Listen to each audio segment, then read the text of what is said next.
पहले सुन लो भाई, कैसे पढ़ सकते हैं हम इसे। दो तरीके से पढ़ सकते हैं। एक तो या तो मैं आपको पहले बताऊं कि मैग्नेटिक फील्ड का प्रोडक्शन, कि मैग्नेटिक फील्ड कैसे प्रोड्यूस हुआ, moving charge and magnetic field. पहले अब इस पे ध्यान दो, क्या कहानी है। एक तरीका यह है कि हम सबसे पहले या तो मैग्नेटिक फील्ड निकालना सीख लें, ठीक है, उसके बाद चार्ज का मोशन मैग्नेटिक फील्ड में पढ़े। एक तरीका यह है कि भाई हम पहले मैग्नेटिक फील्ड निकालना सीखें, उसके बाद हम चार्ज का मोशन मैग्नेटिक फील्ड में पढ़ें। एक वे आउट ये है, या हम पहले मोशन पढ़ लें, मैग्नेटिक फील्ड निकालना बाद में सीखें। ठीक है भाई, पहले चार्ज का मोशन मैग्नेटिक फील्ड में पढ़ लें, मान लें कि मैग्नेटिक फील्ड हमें दे रखी है, ठीक है, मैग्नेटिक फील्ड बाद में निकालना सीख लेंगे और चार्ज का मोशन हम मैग्नेटिक फील्ड में पहले पढ़ लें। तो हम यही करेंगे, पहले हम चार्ज का मोशन पढ़ेंगे मैग्नेटिक फील्ड में, ठीक है, इतनी बात। उसके बाद अगले टॉपिक में हम मैग्नेटिक फील्ड निकालना सीखेंगे। क्लियर है? तो चलो अब जरा देखो, एक मिनट। मैंने जब इलेक्ट्रोस्टैट कराया था तो मैंने तीन स्टेटमेंट लिखाई थी। एक लिखाया था system of charge at rest produces electrostatic field in space around it. दूसरा मैंने लिखाया था कि moving charge produces electric and magnetic field in space around it. Yes और नो? लिखाया था ऐसा? ठीक है, तो सबसे पहले मैक्सवेल्स स्टेटमेंट दोबारा रिपीट कर देते हैं।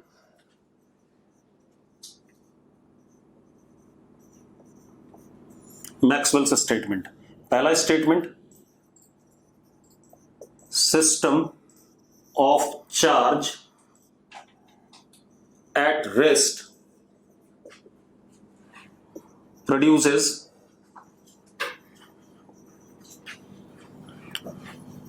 Electrostatic field in space around it.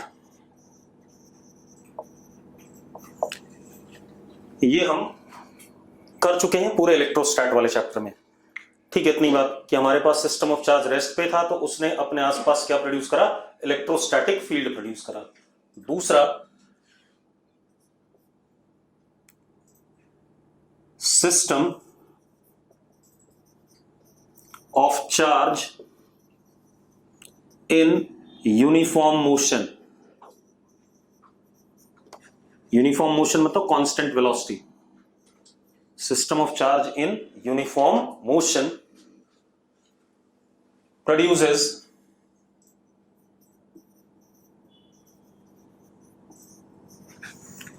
Electric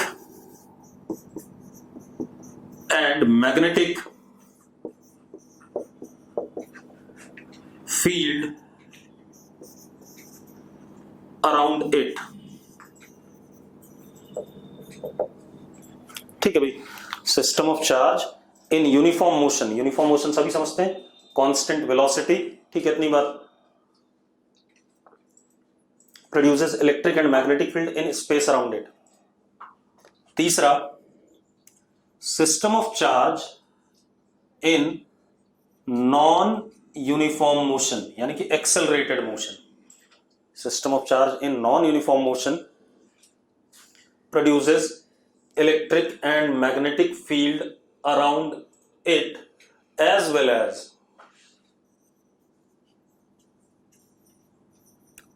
radiates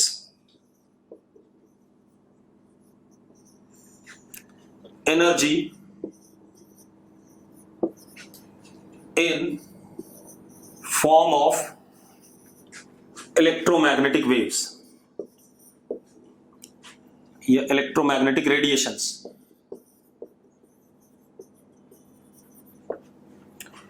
ठीक, इतनी बात।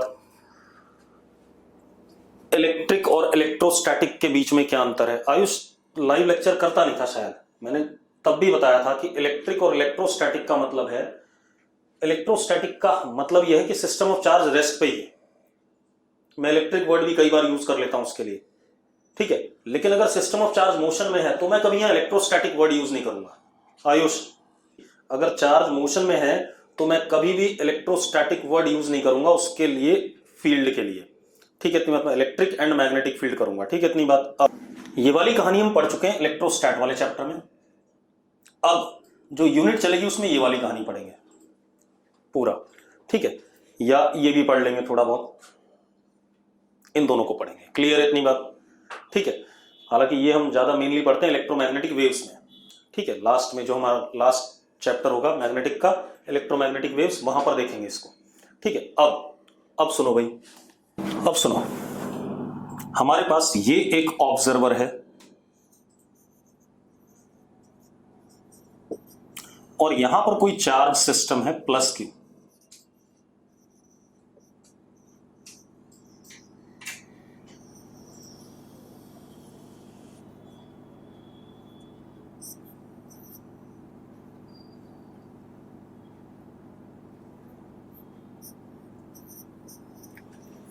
ठीक है भाई। अब एक चीज देखो, अगर position vector r remains constant,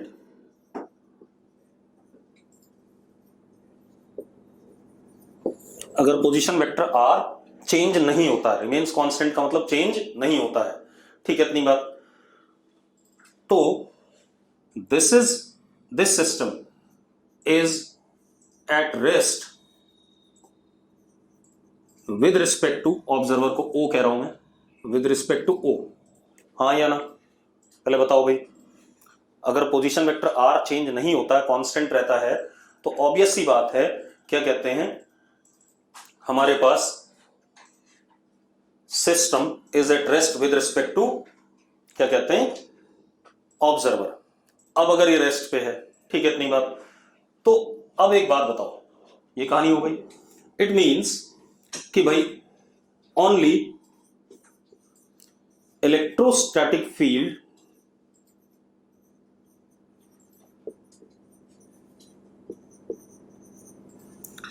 due to system of charge is observed by observer। बात क्लियर है? मैंने क्या कहा, इस ऑब्जर्वर के लिए सिस्टम ऑफ चार्ज रेस्ट पे है, तो ऑब्जर्वर सिर्फ क्या ऑब्जर्व करेगा, क्या ऑब्जर्व करेगा, क्या कहते हैं, ऑब्जर्वर ऑब्जर्व करेगा सिर्फ इलेक्ट्रोस्टैटिक फील्ड, ठीक है, इतनी बात। अब इसके बाद, अब अगर मैं कहूं R changes with respect to time, तो मैं कहूंगा electric and magnetic field due to system of charge is observed by observer. Yes और नो? क्योंकि अब मोशन में आ गया, ठीक है भाई, इतनी बात हो गई। अब मेरी बात सुनो, यानी कि अगर ऑब्जर्वर चार्ज के रिस्पेक्ट में मोशन में है तो ई और बी दोनों ऑब्जर्व होगा, और अगर ऑब्जर्वर चार्ज के रिस्पेक्ट में रेस्ट पे है तो सिर्फ ई ऑब्जर्व होगा, बी ऑब्जर्व नहीं होगा। क्लियर है इतनी बात? अरे क्लियर है भाई? ठीक है। अब हमने क्या पढ़ना है, हम पहले मैग्नेटिक फील्ड प्रोडक्शन हमें पता चल गया किसकी वजह से, मूविंग चार्ज की वजह से। कहीं भी चार्ज अगर मोशन में है तो मैग्नेटिक फील्ड क्या हो रहा है, प्रोड्यूस हो रहा है इन स्पेस अराउंड इट। इलेक्ट्रिक भी प्रोड्यूस हो रहा है एज वेल एज मैग्नेटिक भी प्रोड्यूस हो रहा है। यस और नो? यस और नो, जल्दी बोलो। ठीक है। अब तो हम मैग्नेटिक फील्ड कितना प्रोड्यूस हो रहा है ये नहीं निकालेंगे अभी, हम सिर्फ मैग्नेटिक फील्ड आपको बता देंगे है, और आपको फोर्स बताना होगा किसी भी मूविंग चार्ज के ऊपर, पहले ये बात करेंगे, ठीक है। तो अब जरा देखो, एक एक्सपेरिमेंट करते हैं।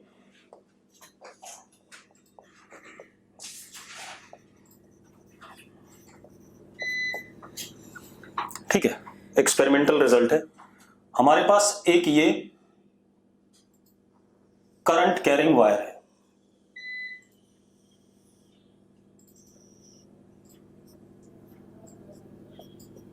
डीसी करंट, ठीक है, करंट कैरिंग वायर है। इसके पास में मैंने यहां पर एक चार्ज पार्टिकल रख दिया रेस्ट पे, ठीक है, charge particle at rest. Now it is observed that charge particle remains at rest. मतलब चार्ज पार्टिकल जैसा रखा था वैसे ही पड़ा रह गया, कुछ चेंजेस नहीं आए, रिमेन्स एट रेस्ट. यहां से एक चीज आती है कि नेट फोर्स जो चार्ज पार्टिकल पे लगा, न्यूटन्स फर्स्ट लॉ, रेस्ट वाला पार्टिकल रेस्ट पे रह गया तो नेट फोर्स चार्ज पार्टिकल पे जीरो है. यस और नो? इतनी बात क्लियर होती कि नहीं होती? एक्सपेरिमेंटल था भाई कि एक करंट कैरिंग वायर थी, उसके पास में एक चार्ज रखा हुआ था, वो रेस्ट पे था तो रेस्ट पे ही रह गया. अब खेल क्या है, अब यहां देखो दो तरीके हो सकते हैं. Current carrying wire do contain moving charge. हाँ या ना भाई? पॉजिटिव चार्ज ऊपर की तरफ जा रहा होगा, ठीक है. मैंने क्या कहा? Current carrying wire do contain moving charge, ठीक है. अब करंट कैरिंग वायर के पास मूविंग चार्ज है,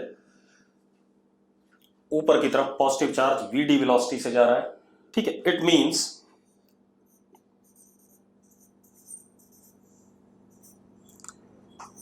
करंट carrying wire produces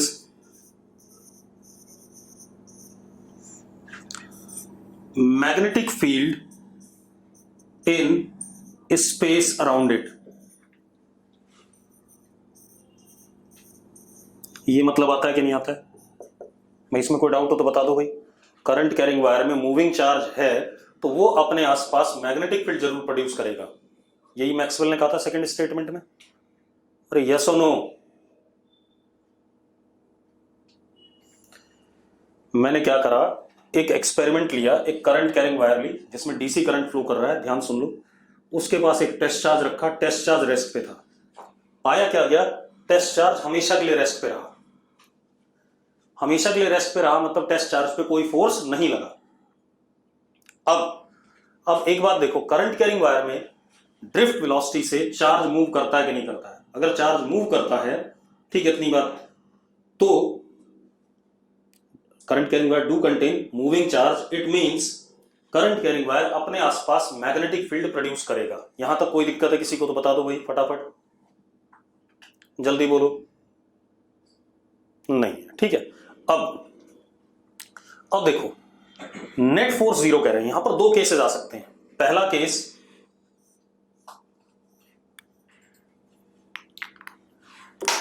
देखो, F net on charge particle is F electric produced by the current carrying wire plus F magnetic and इन दोनों का vector sum zero. एक case ये बनता है कि नहीं बनता है? बनता है या नहीं? जल्दी बताओ. अब क्या कहानी है? मैंने क्या कहा? F electrostatic plus F magnetic दोनों नेट मान लिया, और नेट कितना दे रखा है? जीरो दे रखा है. एक केस ये हो गया, ठीक है. दूसरा केस ये हो सकता है F मैग्नेटिक भी जीरो और F इलेक्ट्रिक भी जीरो. तो ऑब्वियस सी बात है, therefore F net is zero. ये भी एक केस हो सकता है, हाँ या ना? ठीक है. अब इन दोनों में से कौन सा केस सही है? कमल जोत बताएगा भाई. कमल जोत, कौन सा केस सही है, पहला वाला या दूसरा वाला? कमल जोत कह रहा है दूसरा वाला केस सही है. ठीक है, पहला वाला क्यों गलत है ये बता दे भाई. पहला वाला कमल जोत क्यों गलत है? जैसे गगनदीप कह रहा पहला वाला सही होगा, दूसरा वाला गलत होगा. ठीक है, तो पहला वाला क्यों सही है? गौरव अरोड़ा कह रहा फर्स्ट राइट है. कमल जो तुझसे पूछ रहा हूं भाई, तूने कहा सेकंड वाला charge particle at rest do not experience magnetic force. Kamaljyot ये बात कैसे पता चली कि charge particle at rest do not पहला वाला गलत क्यों है? उससे ये तो पता चल रहा है कि ये सही है, ये गलत क्यों हुआ ये समझा दे मुझे, क्योंकि हर तरीके से क्लियर करना पड़ेगा। मैंने पहले बताया था, लेकिन मैं अभी ये भी पूछ रहा हूं पहला वाला गलत क्यों हुआ, सेकंड वाला सही है मान लिया मैंने, मुझे पता है मैं वही बताऊंगा। ध्रुव कह रहा है इलेक्ट्रोस्टैटिक फोर्स इज 0, तो सेकंड केस करेक्ट है, फर्स्ट केस गलत है। चलो मैं बता देता हूं, मैं आ रहा हूं। देखो भाई, पहली बात तो रुक जाओ, इलेक्ट्रिक फील्ड इज 0, यहां लिख देते हैं, E is equal to 0 as current carrying wire is electrically neutral.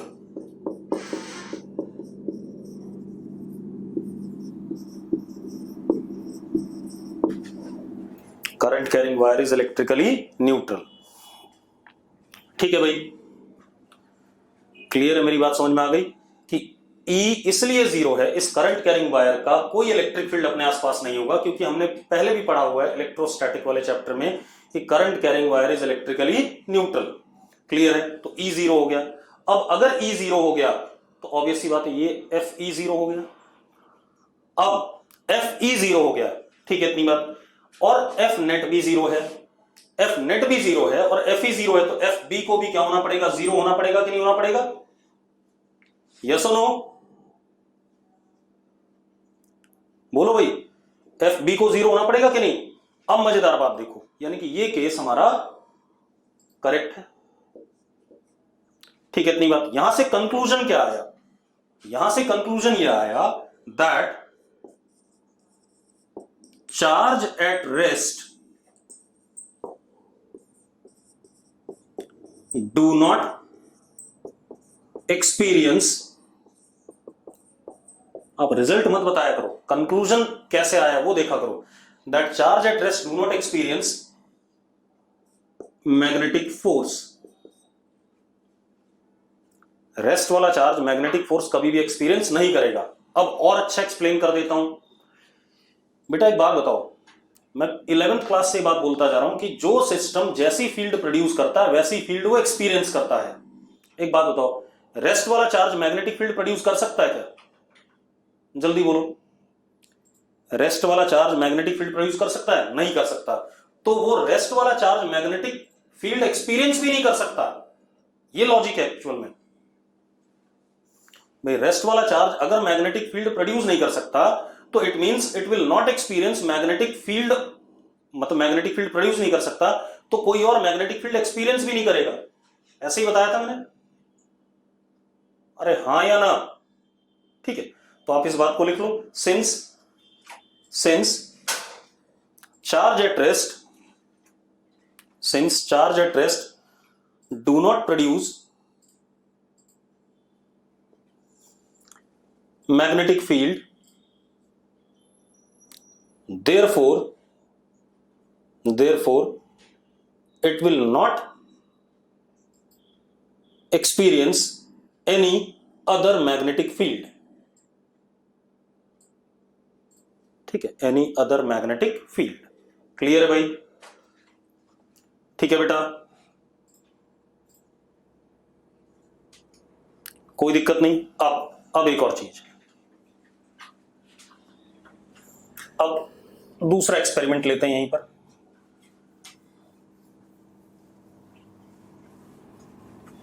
अब ये तो क्लियर हो गया कि current carrying wire will not produce any electric field around it, although it will produce magnetic field, लेकिन उस मैग्नेटिक फील्ड को rest वाला चार्ज एक्सपीरियंस नहीं करेगा। अब एक और चीज देखते हैं भाई, मैंने क्या करा, ये प्लस क्यू चार्ज है, इसको अंदर की तरफ वेलोसिटी v वेक्टर दे दिया या बाहर की तरफ वेलोसिटी v वेक्टर दे दिया, या तो इस प्लेन के अंदर या इस प्लेन के बाहर, ऐसे दे दिया। सेकंड केस ले रहा हूं, ठीक है। अब मजेदार बात देखो, ठीक है, एक्सपेरिमेंटल है तो ऑब्जर्वेशन क्या है, it is observed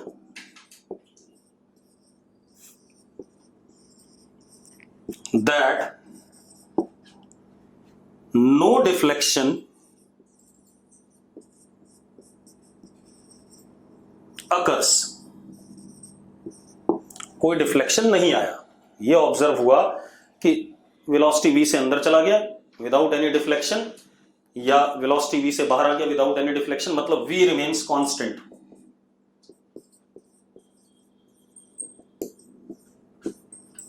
again Newton second law, sorry first law, अगर वेलोसिटी कांस्टेंट रहती है तो नेट फोर्स क्या हो गया, जीरो।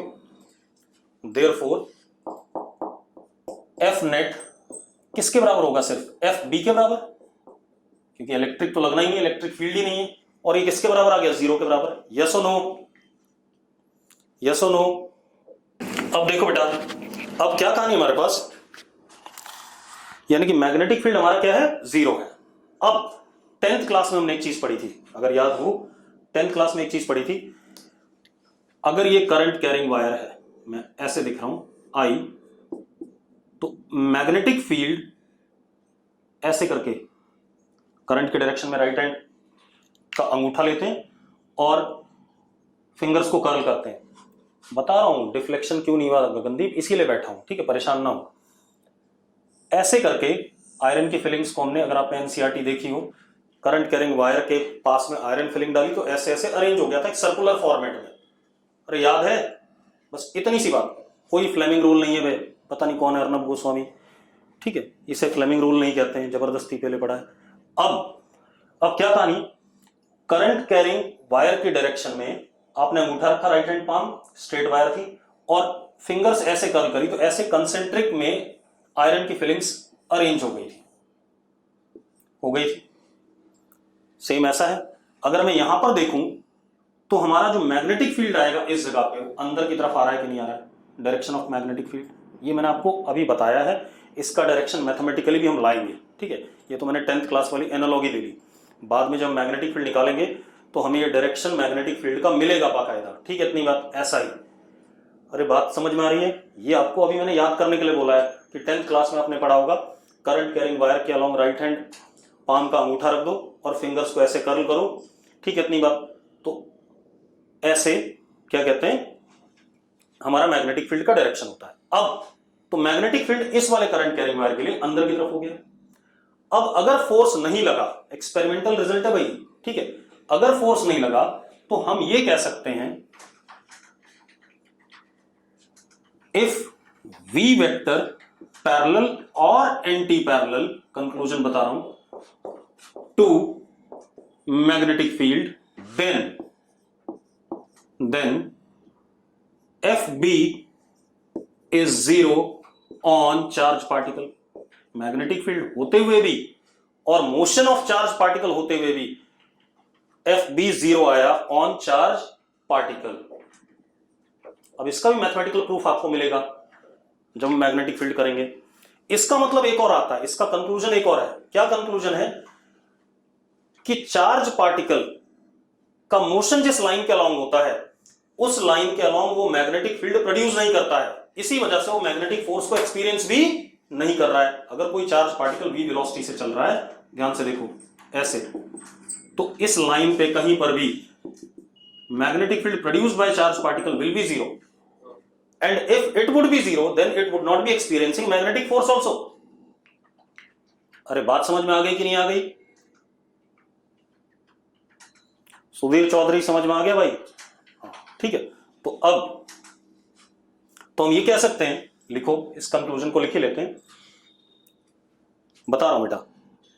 ये तो लिख लिया हमने कि अगर v पैरेलल या एंटी पैरेलल होगा b वेक्टर के तो मैग्नेटिक फोर्स जीरो होगा, ये बात लिख ली सभी, ठीक है। अब मेरी बात सुन, लिखो it means moving charge do not produce magnetic field, moving charge do not produce magnetic field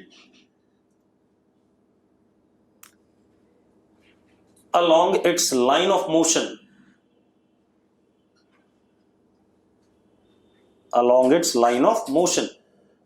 clear है? ठीक है। Moving charge do not produce magnetic field along its line of motion। Clear? कोई इशू नहीं इसमें। अब ये बात हो गई। अब क्या कहानी है, ये तो हो गया। अब तीसरा केस लेते हैं। ये चार्ज पार्टिकल है, मैंने इसको ऐसे करके वेलोसिटी दे दिया ऊपर की तरफ, और पाया क्या गया कि it gets deflected this way. मतलब ये वायर थी, ध्यान सुनना, करंट कैरिंग वायर, करंट ऊपर की तरफ, मैंने वेलोसिटी ऐसे दिया। वेलोसिटी ऐसे दिया तो ये चार्ज पार्टिकल अंदर की तरफ ऐसे डिफ्लेक्ट हुआ। ठीक है, इतनी बात, ऐसे करके अंदर की तरफ। ठीक है, अगर ये ऐसे डिफ्लेक्ट हो रहा है, it means now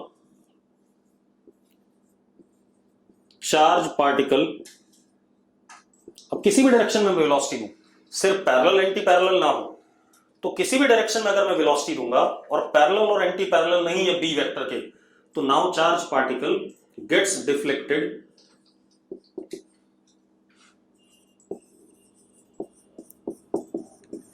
that is it experiences force F net बराबर F मैग्नेटिक, क्योंकि सिर्फ मैग्नेटिक लगना है, इलेक्ट्रिक तो लगना ही नहीं है, हाँ या ना। मतलब चार्ज पार्टिकल अगर मैं पैरेलल या एंटी पैरेलल मैग्नेटिक फील्ड के ना रखूं तो उस पे मैग्नेटिक फोर्स लगेगा। यानी कि चार्ज पार्टिकल अपने line of action, line of motion वाले डायरेक्शन को छोड़ के हर जगह मैग्नेटिक फील्ड प्रोड्यूस करेगा। राहुल कह रहा है सर ऐसा क्यों हुआ कि पैरेलल और एंटी पैरेलल पे फोर्स लगेगा? मैंने तो कहा था नहीं लगेगा। ठीक है, उल्टा सुन रहा है राहुल, और मैंने 4 बार लिखा ये बात, बार बार लिखा रहा था। राहुल भाई, जब चार्ज पार्टिकल मैग्नेटिक फील्ड के पैरेलल एंटी पैरेलल होगा तो फोर्स नहीं लगेगा, ये बोला था मैंने। तू लिख रहा है लगेगा, ऐसे कैसे लिख सकता है? मैंने सिर्फ ये कहा अगर चार्ज पार्टिकल का डायरेक्शन बी वेक्टर के पैरेलल या एंटी पैरेलल नहीं होगा तो उस पे फोर्स लगेगा और वो डिफ्लेक्ट हो जाएगा। ठीक है, इतनी बात। अब इतनी बात हो गई, अब हम जरा मेन काम पे आते हैं। इन तीनों एक्सपेरिमेंट से मुझे एक बात पता चली, force on moving charge in magnetic field. क्या पता चला? Force on moving charge in magnetic field B vector. ठीक है, अब जरा देखो, गगनदीप गलत समझता है, बी पैरेलल नहीं था, परपेंडिकुलर था जो मैंने डायग्राम बनाया था उसमें, देख लेना जरा एक बार। अब force on moving charge in magnetic field, अगर हमारे पास फोर्स देखो, मैंने एक फॉर्मूला लिखा मैग्नेटिक फोर्स का, F B is equal to q v cross B. इन तीनों केसेस को सेटिस्फाई कर रहा है कि नहीं कर रहा, पहले बता दो मुझे। सोचो भाई, इन तीनों केसेस को सेटिस्फाई कर रहा है? अगर V 0 है यानी कि चार्ज रेस्ट पे है तो फोर्स 0 हो गया।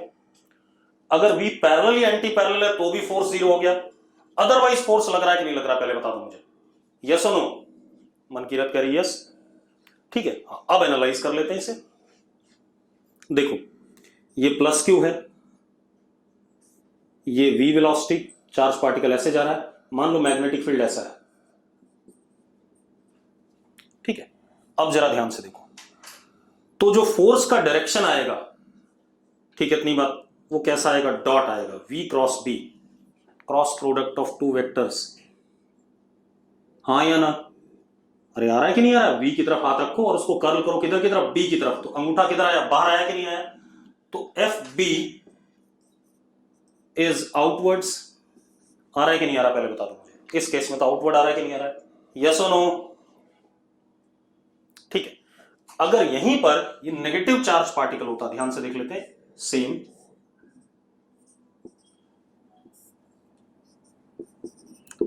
तो डायरेक्शन फोर्स का रिवर्स हो जाएगा। कैसा हो जाएगा? अंदर की तरफ, एफ बी इनवर्ट। जैसे इलेक्ट्रिक फील्ड की डायरेक्शन में ही पॉजिटिव चार्ज पे फोर्स लग जाता था। किसी बच्चे ने लिखा, पहले एक बात बताओ यार, ये इक्वेशन कितने लोगों को डाउट है, जल्दी से बताओ। किसी को डाउट है क्या ये तीनों एक्सपेरिमेंट को सेटिस्फाई कर रहा है कि नहीं कर रहा है? स्वयं को डाउट नहीं है, और कोई? गगनदीप को डाउट है, खुशी को डाउट है। बेटा सीधी सी बात है, कैसे आई? कैरिमिनाटी है, करो। देखो भाई, कहानी क्या हमारे पास, सीधी सी बात है कि फोर्स, अगर चार्ज पार्टिकल रेस्ट पे था तो फोर्स नहीं लगना था। अब इस इक्वेशन में v को 0 डालो, फोर्स 0 आएगा कि नहीं आएगा? अदिति v को 0 डाले तो फोर्स 0 आएगा कि नहीं आएगा? और v और b अगर पैरेलल एंटी पैरेलल हो तो 0 आएगा कि नहीं आएगा? अगर v को हम पैरेलल या एंटी पैरेलल मैग्नेटिक फील्ड के रखें तो फोर्स 0 आएगा कि नहीं आएगा? अब गायब हो गई, चलो अब रहने दो। तो फोर्स 0 आ जाएगा। तो भैया यही तो बात कर रहा हूं, बाकी किसी भी एंगल पे आप v को प्रोजेक्ट करोगे चार्ज पार्टिकल को तो फोर्स आएगा। यही तो इन तीनों एक्सपेरिमेंट से समझ में आया था हमें। अब अगर हम प्लस क्यू चार्ज लेते हैं तो डायरेक्शन देखते हैं। हर्षित कह रहा है इक्वेशन एम्पेरिकल है। नहीं, एम्पेरिकल नहीं है, बाद में जाके प्रूव हो जाएगी, परेशान ना हो, ठीक है। अब क्या कहानी है, कोई चीज फिजिक्स में एम्पेरिकल नहीं होती भाई, ठीक है, केमिस्ट्री में होती है, यहां नहीं होता कुछ। अब क्या कहानी है, चार्ज पार्टिकल v वेलोसिटी से ऐसे जा रहा है, मैग्नेटिक फील्ड ऐसा है, तो force q v cross b। तो v क्रॉस b हमने 11th क्लास में पढ़ा है, a vector cross b vector क्या होता था, याद करो। फिंगर्स को कर्ल करो, अंगूठा बाहर की तरफ आगे कि नहीं आगे, यस और नो? सेम वे इधर आ जाओ, v क्रॉस b बाहर आएगा लेकिन चार्ज नेगेटिव है, इस वजह से क्या हो जाएगा, अंदर की तरफ हो गया फोर्स। अब एक और चीज पता चली हमें, F B vector is perpendicular to velocity of charge. Cross product का यही मतलब होता है या नहीं होता, पहले बता दो मुझे, ठीक है। F B is also perpendicular to magnetic field external, जिसमें हमने चार्ज को भेजा है। This B is external magnetic field जिसमें ये चार्ज मोशन कर रहा था। तो v और b दोनों के परपेंडिकुलर आ गया कि नहीं आ गया, यानी कि perpendicular to plane containing v vector and b vector, yes और no? Perpendicular to plane containing v vector and b vector, पक्का ठीक है? चलो अब मजेदार बात देखो यार, इतनी बात हो गई। अब एक और तरीका बता देता हूं फोर्स का डायरेक्शन निकालने का। ये तो हो गया क्रॉस प्रोडक्ट से, मैं तो यही करूंगा, लेकिन एक तरीका और होता है, आपको 10th क्लास में पढ़ाया गया था, फ्लेमिंग लेफ्ट हैंड रूल। अच्छा, फोर्स का मैग्नीट्यूड भी लिख लो यार। अगर ये एंगल थीटा है तो फोर्स का मैग्नीट्यूड हो गया F B is equal to q v B sine theta, yes और नो? हाँ या ना, जल्दी बोलो यार। अब आ जाओ फ्लेमिंग लेफ्ट हैंड रूल पे। फ्लेमिंग लेफ्ट हैंड रूल क्या कहता है,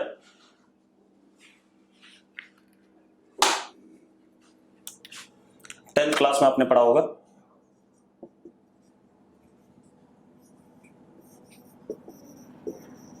हालांकि बता रहा हूं लेकिन मैं इसको कभी यूज नहीं करूंगा, बेकार है।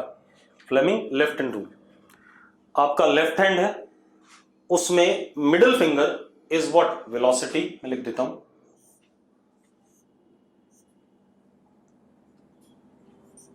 वेक्टर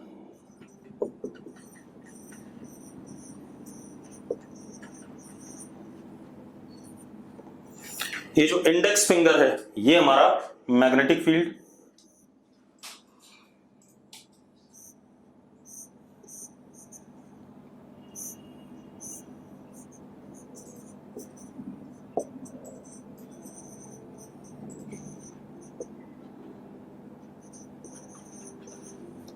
अब आप देखो एक मिनट, अगर मैं ऐसे रखता हूं, अंगूठा बाहर आ रहा है कि नहीं आ रहा है, यस और नो? चेक करो भाई। अरे भाई अंगूठा बाहर की तरफ आ रहा है कि नहीं आ रहा है, चेक करो। अगर पॉजिटिव चार्ज है और नेगेटिव हुआ तो अंदर कर देंगे। तो बाहर की तरफ हमारा क्या आ रहा है, dot is what, thumb is direction of what? Force.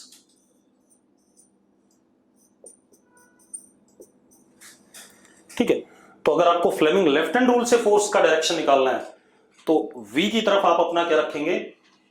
Middle finger, B की तरफ इंडेक्स फिंगर, अंगूठा आपका बाहर की तरफ आ गया मैग्नेटिक फोर्स।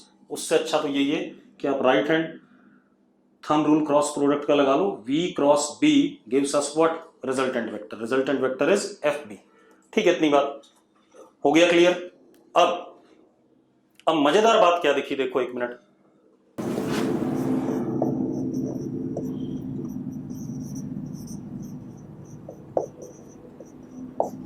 चलो एक क्वेश्चन लिखते हैं, लिखो क्वेश्चन।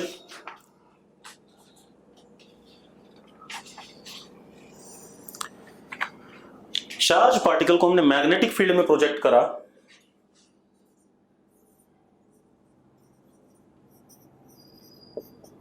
देखते हैं कितने जिंदा हो।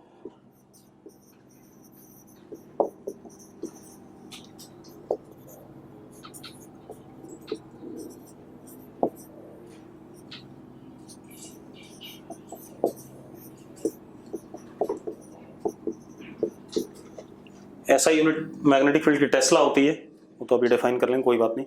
चार्ज पार्टिकल को हमने मैग्नेटिक फील्ड में प्रोजेक्ट करा 3i cap plus 7j cap. ठीक है, इतनी बात, into 10⁻³ Tesla. Acceleration of charge particle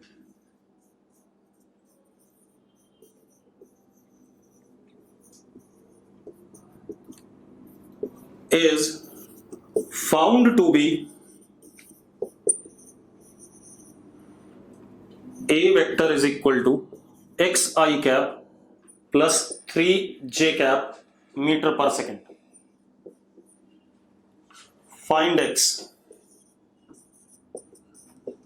जल्दी बताओ भाई, फाइंड x जल्दी। रितेश ने -7 कहा है, आशिमा ने -7 कहा है। देख लेते हैं भाई। अब मजेदार बात देखो, ऊपर ही लिखा है फोर्स जो भी आएगा वो B के परपेंडिकुलर होगा। फोर्स जो होगा वो B के परपेंडिकुलर आएगा, मतलब acceleration of charge particle will be also perpendicular to B। हाँ या ना? Acceleration of charge particle will be also perpendicular to B। मानते हो या नहीं मानते हो भाई? और अगर एक्सेलरेशन चार्ज पार्टिकल के perpendicular, acceleration of charge particle is perpendicular to B, then A dot B is what? 0। ये दोनों वेक्टर का डॉट प्रोडक्ट क्या होगा? 0 होगा। तो 0 कर दो भाई। कितना आ गया? 3x plus 3 into 7 is equal to 0। Dot product में ये हो जाएगा सीधे सीधे ax bx ay by। ठीक है, इंटू 10⁻³ लिखना हो लिखो, ना लिखना हो ना लिखो। 3 से 3 गया, x comes out to be -7। Yes और नो? अरे यस और नो? सिंपल सा क्वेश्चन है। अब थोड़ा सा और बात करते हैं। अब बहुत बढ़िया सी बात पता चली हमें कि ये जो मैग्नेटिक फोर्स है ये V के भी परपेंडिकुलर है, B के भी परपेंडिकुलर, और प्लेन जिसमें V और B है उसके भी परपेंडिकुलर है। इससे पता क्या चलता है? FB is centripetal force always.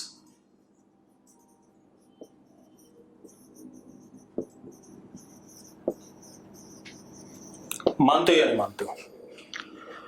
V के हमेशा परपेंडिकुलर है, और V के बेटा आपको चीजें जो निकल के आ रही है वो यूज करनी पड़ेंगी। मैग्नेटिक फोर्स V वेक्टर के परपेंडिकुलर आ रहा है हमेशा, और V वेक्टर के परपेंडिकुलर आ रहा है, तो जो भी फोर्स या एक्सेलरेशन वेलोसिटी के परपेंडिकुलर होता है उसको हम क्या कहते हैं? सेंट्रिपिटल फोर्स कहते हैं। यस और नो? या सेंट्रिपिटल एक्सेलरेशन। अब सुनो भाई, अपने पास क्या आ गया?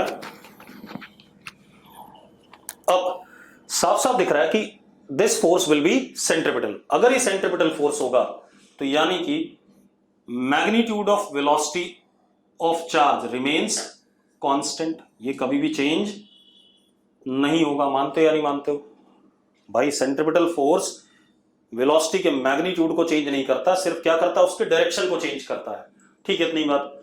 दूसरी चीज, मोमेंटम का मैग्नीट्यूड भी क्या रहेगा? कांस्टेंट रहेगा। दूसरा, work done by magnetic force will be always zero, क्योंकि वेलोसिटी के परपेंडिकुलर है तो मैग्नेटिक फोर्स ने कोई काम करना नहीं है। ठीक है, इतनी बात। दूसरा, power due to magnetic force will be also zero, क्योंकि एफ डॉट वी होता है, एफ और वी परपेंडिकुलर है। चौथा, डेल्टा के काइनेटिक एनर्जी का चेंज भी जीरो होगा अगर सिर्फ मैग्नेटिक फोर्स है तो, अगर सिर्फ क्या है, मैग्नेटिक फोर्स है तो। क्लियर इतनी बात? क्योंकि ये सारी बातें तब सही है जब सिर्फ मैग्नेटिक फोर्स की बात हो रही है। क्लियर है सबको? अरे यस और नो? ठीक है भाई, अब ये कहानी हो गई। अब हम क्या करेंगे, अब हम चार्ज पार्टिकल का मोशन मैग्नेटिक फील्ड में पढ़ेंगे पहले। ठीक है, उसके बाद हम पढ़ेंगे मैग्नेटिक प्लस इलेक्ट्रिक फील्ड में, क्योंकि इलेक्ट्रिक फील्ड में तो हम पढ़ चुके हैं इलेक्ट्रोस्टैट वाले में। ठीक है, तो चलो एक एक करके बात करते हैं। तो ये ध्यान रखना, वेलोसिटी का मैग्नीट्यूड कांस्टेंट रहेगा। हाँ, वी वेक्टर कांस्टेंट नहीं रहेगा, पी वेक्टर कांस्टेंट नहीं रहेगा, लेकिन इसका मैग्नीट्यूड कांस्टेंट रहेगा। Work done by magnetic force zero, power due to magnetic force is zero, as well as change in kinetic energy due to magnetic force will be zero. अब आ जाओ आप,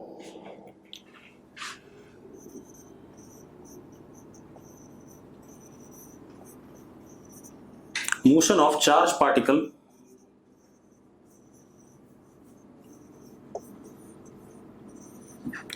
in magnetic field। इसके तीन cases पढ़ेंगे पहले।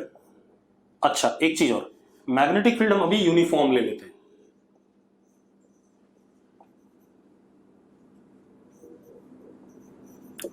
ठीक है, नॉन यूनिफॉर्म होगा तो वैसे ही देख लेंगे, कोई दिक्कत नहीं। यूनिफॉर्म मतलब मैग्नेटिक फील्ड का ना मैग्नीट्यूड बदलेगा ना डायरेक्शन बदलेगा। क्लियर है? क्लियर है भाई? ठीक है, अब सुनो मेरी बात। Case one, plus q projected parallel और anti parallel to B vector with velocity v vector. ये सबसे बेकार सा केस है, कुछ होना ही नहीं है। मैग्नेटिक फील्ड ऐसा है और चार्ज पार्टिकल हमारा प्लस क्यू इसके पैरेलल ऐसे प्रोजेक्ट कर दिया गया।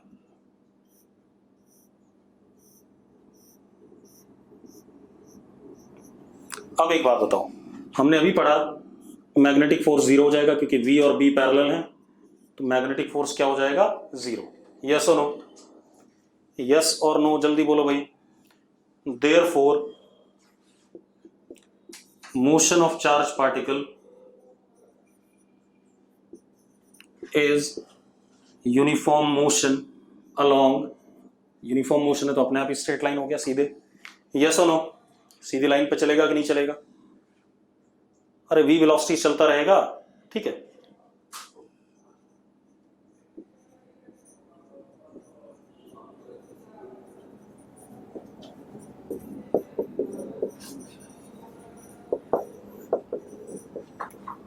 इस बात में कोई दिक्कत किसी को नहीं है। दूसरा केस,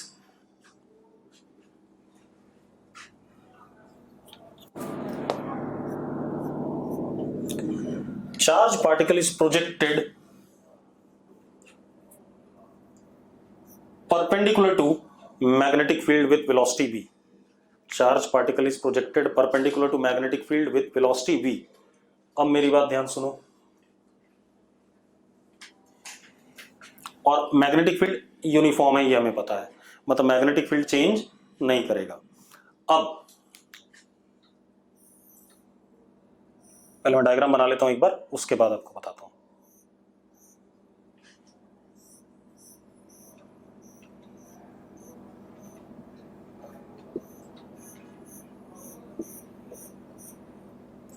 मान लेते हैं मैग्नेटिक फील्ड B अंदर की तरफ है और यूनिफॉर्म है, ये तो गिवन ही है, हाँ या ना? मैग्नेटिक फील्ड अंदर की तरफ है और यूनिफॉर्म है, ये तो गिवन ही है। यस और नो? अब मतलब मैग्नेटिक फील्ड हमने कांस्टेंट मान लिया अंदर की तरफ। अब मैंने चार्ज पार्टिकल को वेलोसिटी दिया v यहां से,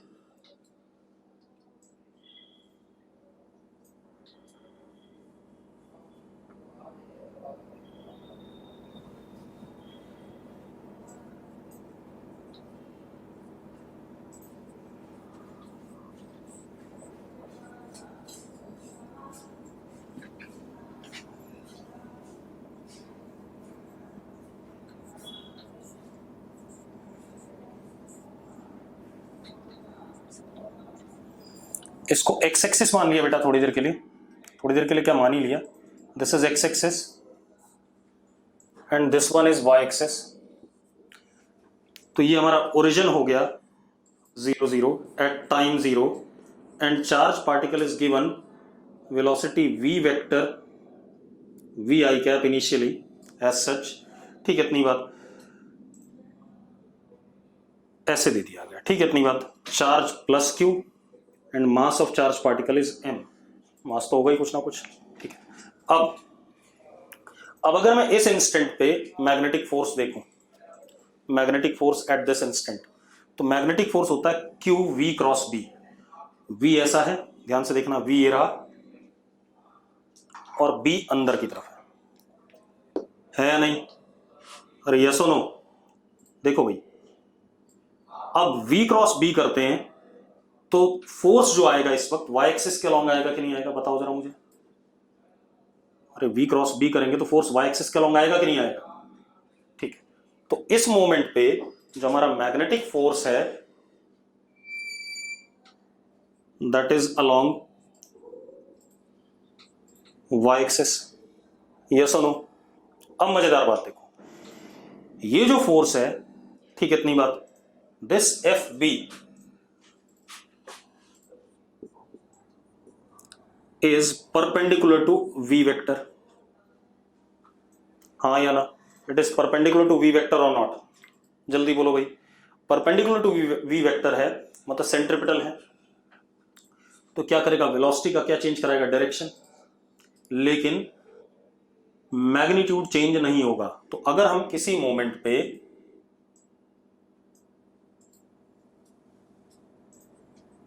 अच्छा, एक और चीज बेटा, मेरी बात ध्यान सुनना, चलो अगले स्टेप में आ जाएगा।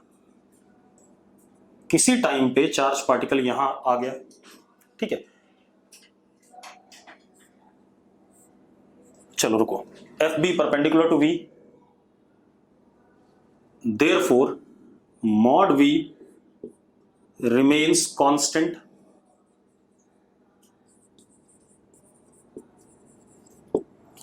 ठीक है, और क्योंकि F B perpendicular to v है, therefore F B is centripetal force.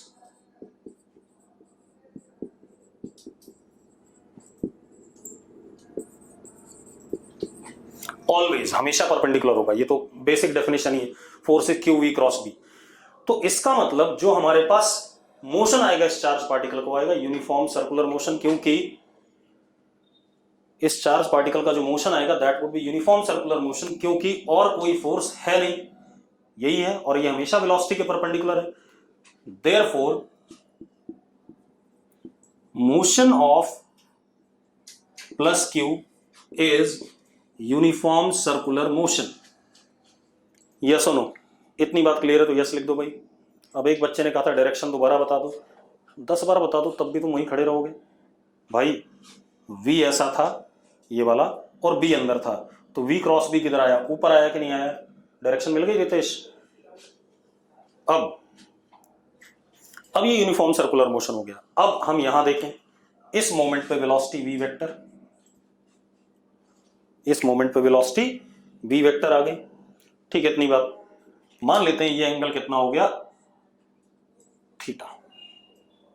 अब इस मोमेंट पे फोर्स कैसा होगा भाई, चेक करो एक बार। ये v वेक्टर हो गया, ध्यान से देखना, और ये अंदर की तरफ हो गया b वेक्टर। फोर्स का डायरेक्शन फिर देख लो भाई। अब अगर मैं v क्रॉस b करता हूं तो अगेन रेडियस के अलॉन्ग आया कि नहीं आया, चेक करो यार। अरे निकम्मो देखो जरा, ये v था, अंदर की तरफ b था, तो रेडियल आया कि नहीं आया अंदर की तरफ, तो सेंट्रिपिटल है, ये तो प्रूव ही कर रहा है बार बार।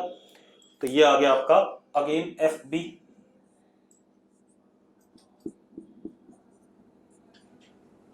हाँ या ना? हो गया।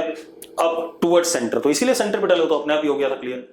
अब क्या कहानी है हमारे पास, अब अगर हम इस सर्कल का रेडियस जानना चाहें कि जो सर्कुलर मोशन कर रहा है उसका रेडियस कितना है, ठीक है, इतनी बात कर लेते हैं भाई। तो centripetal force F B is किसी भी मोमेंट पे क्यू वी क्रॉस बी।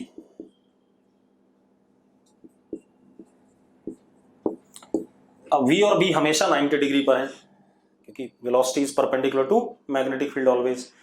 तो एफ बी आया, क्यू वी बी आया कि नहीं आया मैग्नीट्यूड में, यस और नो? अरे जल्दी बोलो यार। अब ये आ गया, और centripetal force is equal to m v square by r. मानते हो या नहीं मानते हो भाई? Centripetal force is equal to m v square by r. तो radius of this circle is m v upon q B. मानते हो या नहीं? भाई निकम्मो, ठीक है। M v is momentum of charge particle upon q B. ऐसा भी कई बार मोमेंटम दे देगा, वेलोसिटी और मास नहीं देगा, या कई बार काइनेटिक एनर्जी दे देगा, तो under root 2m k upon q B. हाँ या ना? ठीक है, ये तो आ गया रेडियस। ठीक है, अब रेडियस आने के बाद अब हम टाइम पीरियड की बात करें। टाइम पीरियड अगर मैं देखूं, ठीक है, तो time period is 2 pi r upon v, क्योंकि वी चेंज नहीं हुआ, डिस्टेंस टोटल अपॉन वी, तो 2 पाई आर अपॉन वी। ठीक है, यानी कि time period comes out to be 2 pi m upon q B. This is time period. Does not depend upon speed of charge particle. अरे R की value डाल दी थी हमने, वी से वी कट गया। डू नॉट डिपेंड ऑन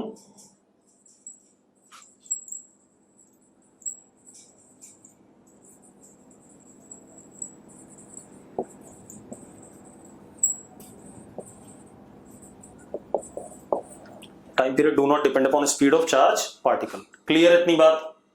ठीक है, इसको कल आगे हम पढ़ेंगे, आगे अभी खत्म नहीं हुआ अभी ये यूनिफॉर्म सर्कुलर मोशन वाला खेल। ठीक है, इसको कल भी आगे कंटिन्यू रखेंगे। ठीक है, चलो।